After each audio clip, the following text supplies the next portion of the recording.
Just when people thought Syracuse football was on the up and up again, the world turned upside down. Going into last week's game, the Cuse were 2-0 against ranked opponents, but number 19 Pittsburgh would not let that streak continue, heavily impacting SU's chances of an ACC championship appearance. But hey, Fran Brown said to keep your chin up because there's still a lot of football to be played, which means for us, we have a lot more football to talk about. We're breaking down Syracuse and Virginia Tech. Cuse Countdown starts right now.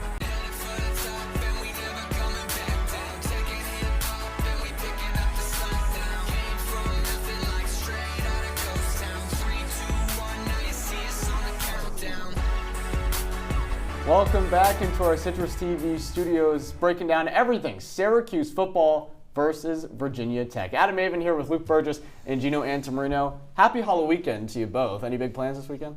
Besides watching the football Just game? spending more time with Gino. Oh, that's... I'm going to eat a lot of candy and then regret it later. Okay, well, I hope you don't have too much fun this weekend. But I hope Syracuse football does this weekend when they take on Virginia Tech later today. But before we look ahead at this game, we got to go back into the past.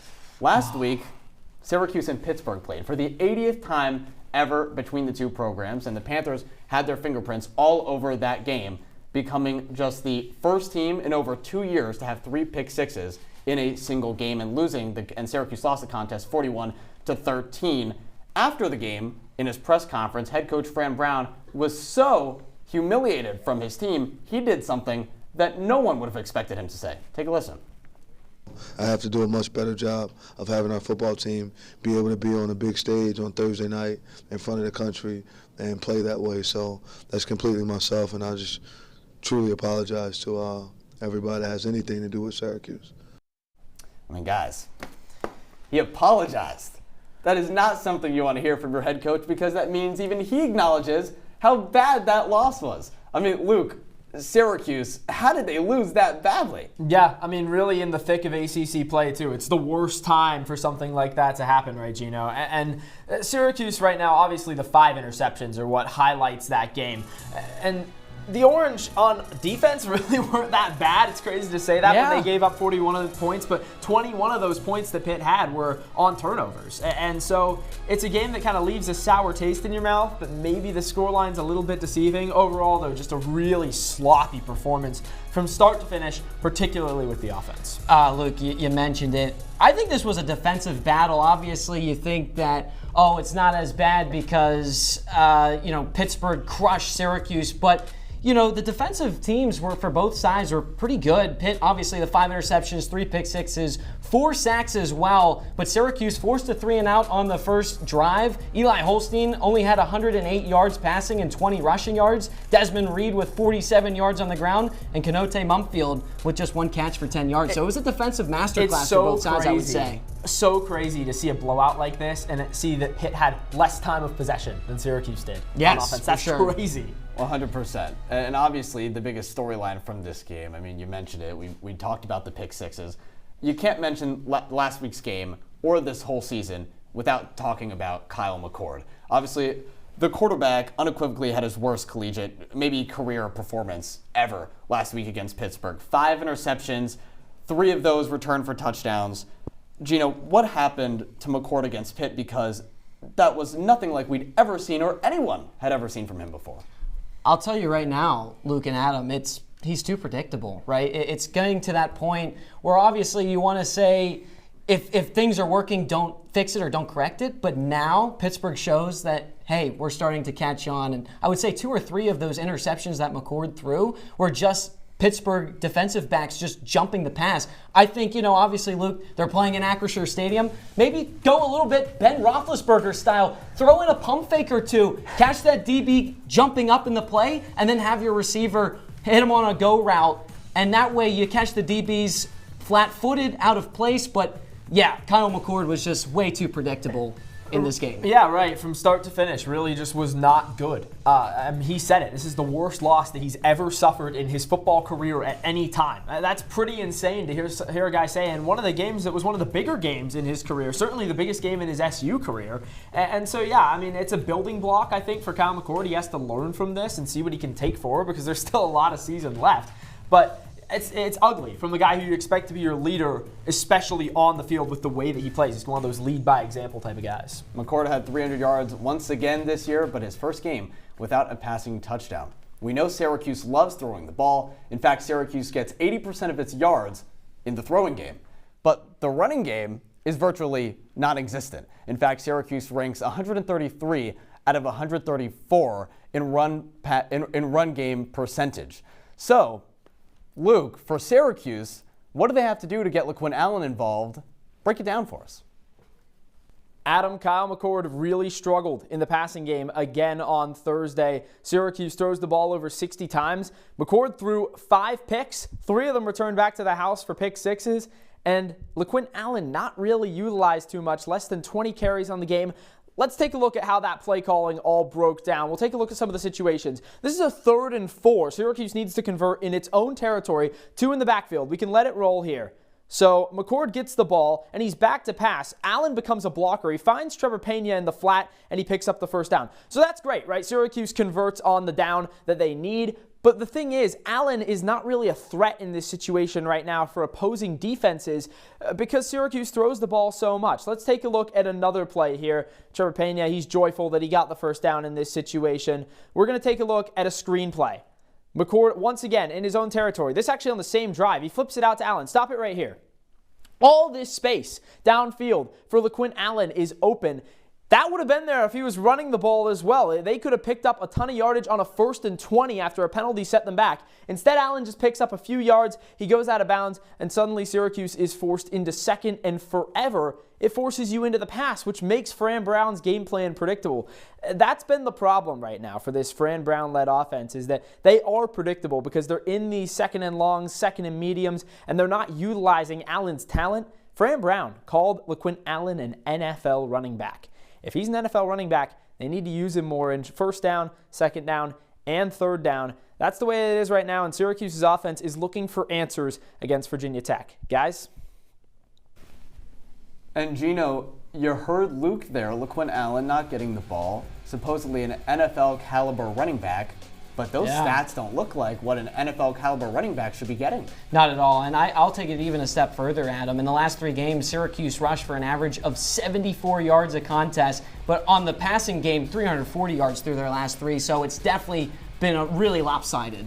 Syracuse has a lot of stars all over the field. We've mentioned McCord. We've mentioned LaQuinn Allen, who doesn't get the ball very much.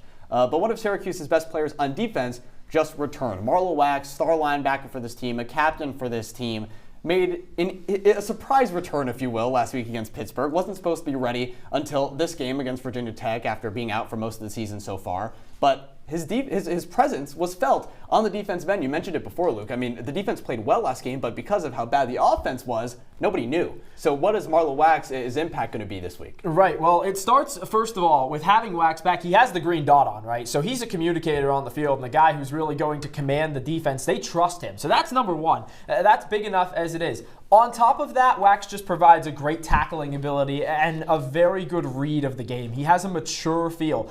We talked about the NFL ability that LaQuinn Allen possesses. Marlo Wax has NFL linebacker senses, right? That's something you can't really teach. You can teach the physicality. You look at the numbers from this year, obviously just 2 games so far, and he's hoping to build on that. He's already got 2 sacks, though, as a middle linebacker.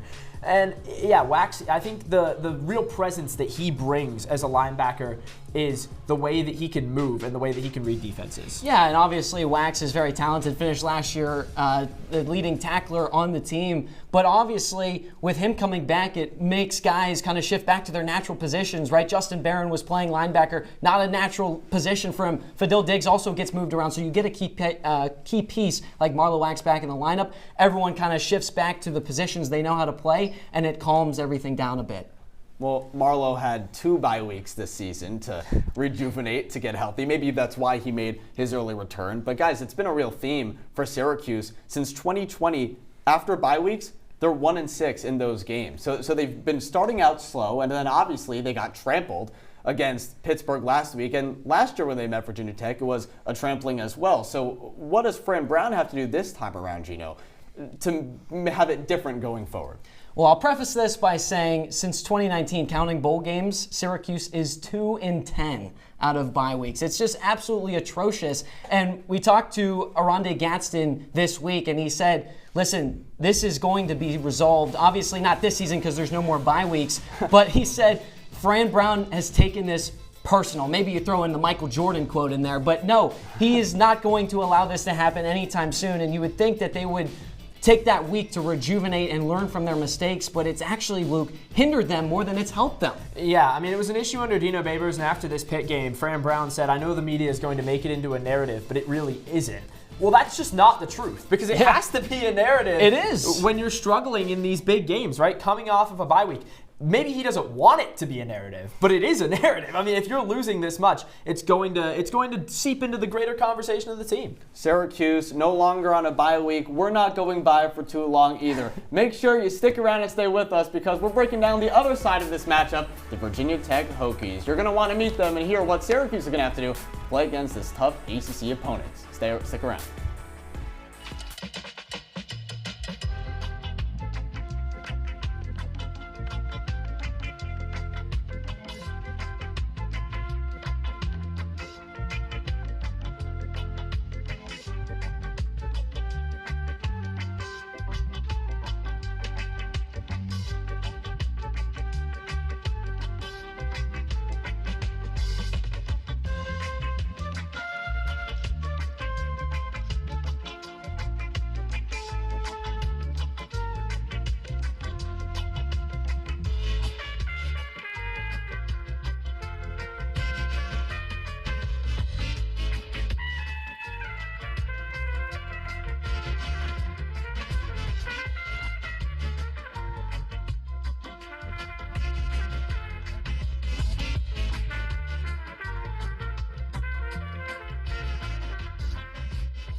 Thanks for sticking around. Adam, Avin, Gino, Antimarino, Luke Burgess here with you. Guys, we talked Syracuse to start off the show, but now we got to talk about this week's opponent in Virginia Tech. Luke, Virginia Tech has been on a roll lately. 3 straight wins after starting out the year 2-3.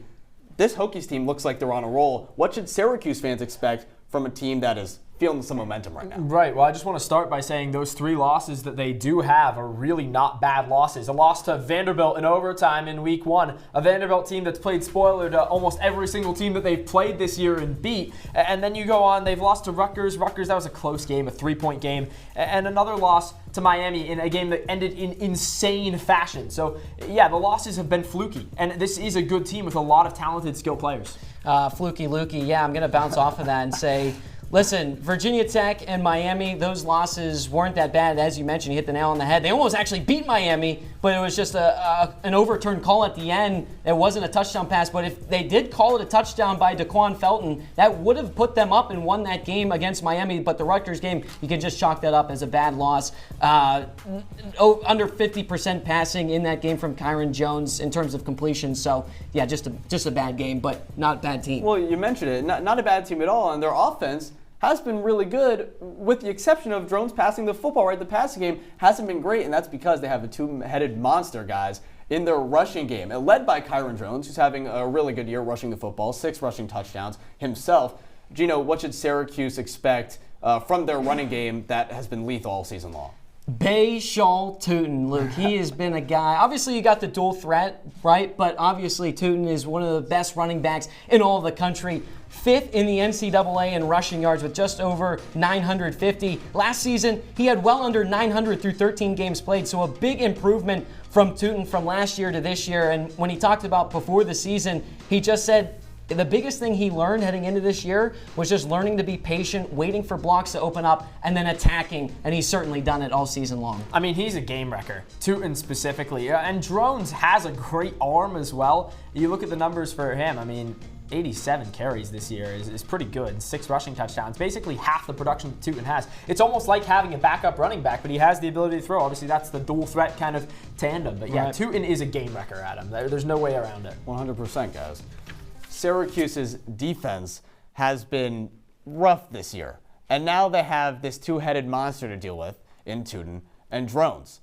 But Gino, Syracuse's offense, Virginia Tech's front seven has been getting everything it's wanted. And they're so good that it's making me hard to talk right now. So break down over there. Tell us about Virginia Tech's defense. Thanks, Adam. Now, Virginia Tech's got a really good pass rush, and one of the guys that makes them so good is a guy by the name of Antoine Powell-Ryland. Now, this is a guy that's second in the country in sacks with 11, and the reason he's so good is obviously he's very big and strong, but also he can stop on a dime and he's shifty. He'll do whatever it means to get to the quarterback. As we take a look at this first play, lines up on the line right here as you see him, number 52, off the bull rush. He drives the offensive lineman with him. He's at the last second, he's going to push off to his left, cut back over to his right, and bring down the Boston College quarterback for a sack. But obviously, when you have a guy as talented as Powell-Ryland, that's going to garner a lot of the attention from the other team's offensive line, and that's going to allow for other Virginia Tech defensive linemen to make big plays. As you see here, this guy right here by the name of Keontae Johnson, number 20, he's acting as a QB spy essentially. So what he's going to do is Drew Pyron's going to roll out to his left. He's going to watch it, force him to go that way, and obviously force the incomplete pass. Now we look at this last play coming up.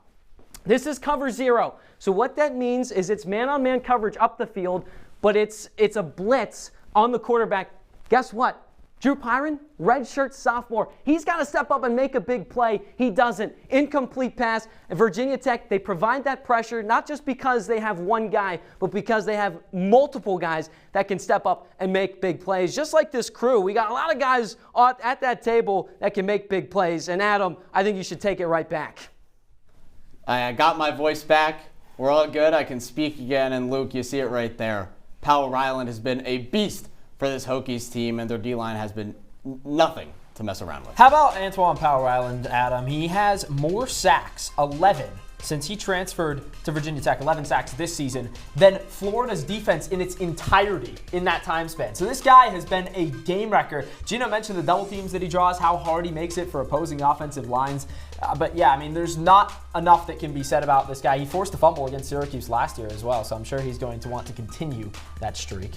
Well, lucky for Syracuse, they don't run the ball enough to maybe have some fumbles like that, right? But Virginia Tech, seriously, is an all-around very good defense, and I think it's kind of ironic with how we've been talking about the show. Syracuse loves throwing the football. They never run the ball, but Virginia Tech's defense pass rush is amazing with Powell-Ryland leading the charge, but the run defense isn't very good. So, Gino, what does Syracuse kind of have to do to take advantage of that? Gee, Luke, I don't know. Obviously, when you have a good rush defense or a bad rush defense, what do you need to do? You need to run the football. It's as simple as that. Get LaQuinn Allen more touches. 32 yards in last game against Pittsburgh is not going to cut it. Give him the football more. I think Syracuse learned from its mistakes against Pittsburgh last time around. They're becoming too predictable. The Orange have to give the ball to LaQuinn Allen and let him feast. Yeah, Virginia Tech also has had a top 5 pass defense each of the last few years. So, take advantage of this team's weaknesses. I know they have a good pass rush, but make sure that you're using the assets that you have in LaQuinn Allen to take advantage of what's weak in this defense. Well, guys, last time out, meaning when they played a year ago, it was in Blacksburg, Syracuse, coming off of that bye week like we've been talking about, a big issue for this Orange team over the past few years. And they fell to the Hokies 38-10. That's 4 touchdowns. It wasn't a good game at all. Syracuse had 0 rushing yards in that game, and Garrett Schrader barely, their quarterback from last year, barely had 100 yards passing in that game. Hopefully it's different this time around with Fran Brown now leading the way and McCord behind center, but after what we saw last week, Luke, anything's up for grabs. Right, well, I want to remind everyone how that game actually started. On the first play, McCord tried to throw a ball out to the flat on the left side, and the ball went out of bounds behind the line of scrimmage. So that's actually a fumble. And then after that, McCord backed his way out of the back of the end zone because he was facing pressure for a safety. I should say Garrett Schrader backed his way out of the back of the end zone and forced a safety. I mean, that was a disaster. Schrader was playing hurt, but Virginia Tech walked all over Syracuse. And yeah, it's a team you have to be wary of, right? They've played some good teams this year and really really made them work. Yeah. Miami's 5th in the country right now. So this is not a game to be underestimated. And you think, oh, Pitt was such a big test. This is equally as much of a test. Absolutely. I think it's definitely going to help that Syracuse is not having to go to Blacksburg with Enter Sandman on Thursday night like they did last year. So this will definitely help Syracuse, especially after a long month of not playing any home games. But obviously, you look at that last game as well. Schrader was sacked 8 times in that game, and that, Adam, going back to your point of how many rushing yards they had, 0. It was negative 42 yards off the sack. So Syracuse just has to figure things out. Obviously, there's some new faces on both teams, but Virginia Tech is still a very good team. Well, I think we're still a very good team, but of course, when we come back, these guys are going head-to-head because, after all, it is Halloween weekend, and we're going to be putting our lawyer suits on. Hashtag shout out Adam Cohen. We'll be right back for a little countdown classroom. Stay with us.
Order of the court.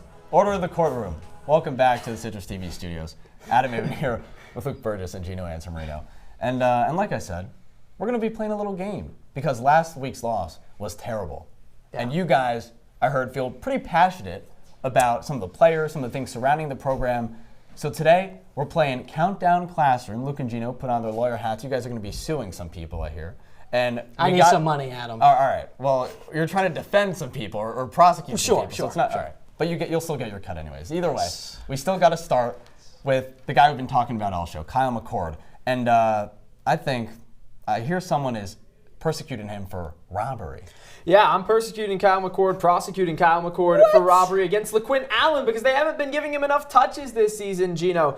He needs to give the ball off to his star back. We've already talked about the effect that has on this offense becoming one-dimensional. McCord threw the ball against Pitt last week 60 times. The craziest part, though, is that that's not the first time he's done that this year. This is like a regular occurrence now. McCord has to hand the ball off. This offense is way too one-dimensional right now. Yeah, of course. Listen, this is a quarterback for Syracuse that has thrown for over 300 yards in every game played for the Orange. No other quarterback has done that for Syracuse. Obviously, the Pittsburgh game didn't work out as planned, but you don't fix things that work, Adam. That's my case. That's what I'm going to say because it was working out before.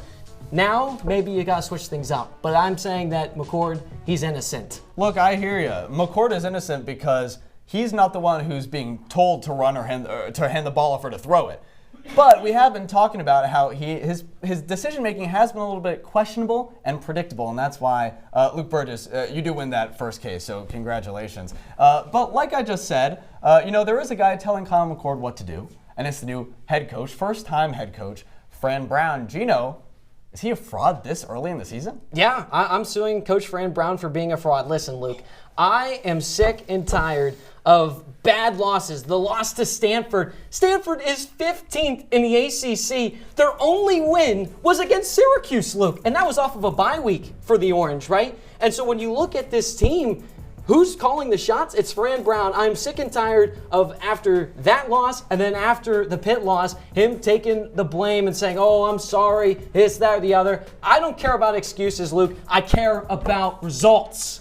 Fran Brown, normally when you're prosecuting someone for fraud, there needs to be repeated occurrences of really bad stuff, right? They've lost twice, but give him some time. He just got here, and he's taking over a team that could not win in November, period. And so give Fran Brown time to adjust to the way that things run in Syracuse. This is the first time that he's been a defensive back or a defensive coordinator, offensive coordinator, head coach. He's a defensive backs coach at Georgia. Right, he hasn't been in one of these premier positions on a coaching staff ever. If you're going to prosecute him for fraud, you got to give the guys some time to work out the kinks. Coaching is not easy in the ACC. There are going to be bumps in the road. Fraud through 7 games in the season is heinous. Unfortunately, order in the court. Let's all calm down. I feel like you're heated over here. And look, Gino, you have a right to be because you bring up a good point. All right, he's made some really bad decisions so far, but I think it's too early to call him a fraud. Are you kidding me, Adam? I think it's too early. My mock trial You're a background fraud. You're a fraud. Your Honor, I'm suing you next. Your Honor, Judge Avin, how about that? All right. Anyways, order in the court. I'm being told, order in the court. Anyways, we're here for our last lawsuit that we got. Luke, I'm going back to you. And there are some people watching this program week in and week out, some people who might be sitting at a desk talking about these Syracuse teams and these games. And I'm hearing that you're calling them out for slander. Yeah, I am. I think the fans have been way too harsh with Fran Brown and the rest of this team right now. You're too soft, Luke. Look at the way that the defense had to battle back through injuries. Look at the way that they had to work with no Marlowe Wax. Kyle McCord has thrown a bunch of picks. The offense is still learning how to play in this new system that Jeff Nixon has brought in year 1. The fans are mad. There's a lot of anger right now in the Syracuse media towards this team, talking about how you can't beat a Pitt team on the road in the biggest game of your career, Kyle McCord. Get smacked. You can't beat a Stanford team, like you mentioned, that has struggled all year. You have to give these guys time. It comes back to what I was just talking about with Fran Brown. If I won that last point, I should win this one because it goes along the same lines. The fans need to give this team grace as they figure out exactly what's going to work moving forward. You see, you're giving them an ego. Yeah, you're giving them an ego from the Don't blame this on me. Make your point. All right, sorry. All right, listen, I mean, listen. You're too soft, Luke. I'm going to object for relevance. You're too soft. The fans have every right to be upset. This has been 2 bad losses. If Syracuse beat Stanford, they would probably have been ranked up until that Pitt game. If they beat Pittsburgh, they would have for sure been ranked. Top There's been 2 times that Syracuse has shot themselves in the foot this season, and that's a result of just bad coaching, coming out of a bye week, not putting things together. This is a problem, and the fans have every right to be upset. The fact that you think that it's that easy to win in the ACC shows me your inexperience. We got to get going here. Hold on. You are going to make some money right now. Yeah! Congratulations. Gino is right. Gino is right. Because Fran Brown, yes, he's been making some mistakes, but there were high expectations with this team. The fans deserve wins, and Syracuse should be at the top of the ACC, and that's what we're going to do when we come back. I still can't speak through this show. We're going to talk about the ACC and NCAA standings and give yourself some great predictions from Gino and Luke over here. Stay with us.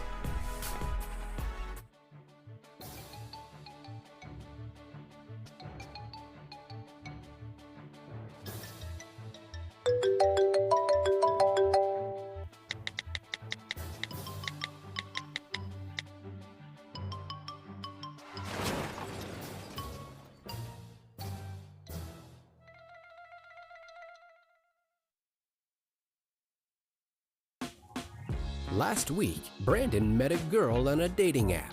One day after work, he finally found the courage to ask her out. No answer. He started to panic. Was he being too pushy? Maybe it was too Hey, sorry I didn't respond. I was driving. I would love to go on a date. How does tonight sound? Brandon tried to play it cool, but inside he knew. A girl so smart, so responsible. She must be a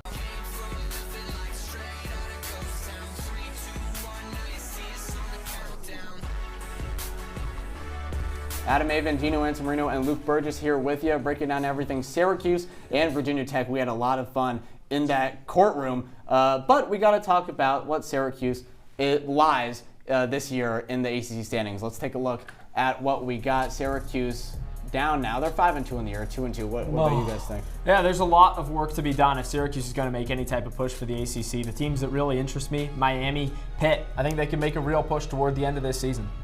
A lot of work needs to be done, Luke. I don't know, man. It's a little bit too late in the season to say, hey, we still have a lot of opportunity left. Look how many teams Syracuse is down on. All right, guys. Well, if Syracuse needs to make up ground, that probably means they need this win against Virginia Tech. So, Luke, I'll start with you. score prediction for this game. Does Syracuse get the job done? They don't, Adam. 31-16, Virginia Tech takes the win. The Syracuse defense is not prepared. Kyle McCord is not mistake-free enough yet. SU can't get it done against Virginia Tech.